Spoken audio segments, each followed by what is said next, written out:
Alors justement, on a un lecteur qui utilise le pseudo AB380 qui vous dit « Vous avez échoué, vous, avec le gouvernement Fillon, à inverser la courbe du chômage et à sauver le système des retraites. Quelles seraient les mesures aujourd'hui que vous mettriez en place d'urgence pour l'un et pour l'autre ?»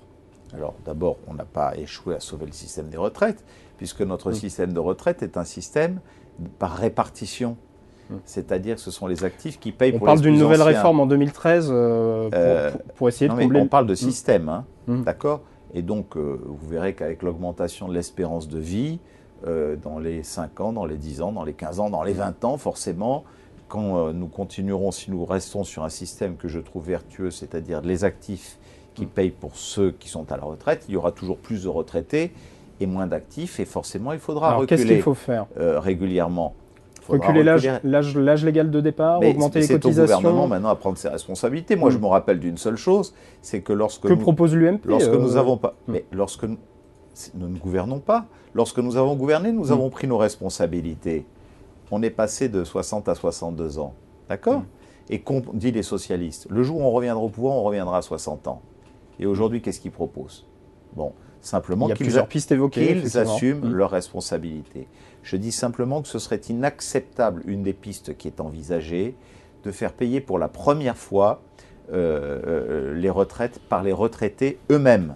Car ça ferait exploser le système par répartition. Ce sont les actifs qui payent pour les retraités.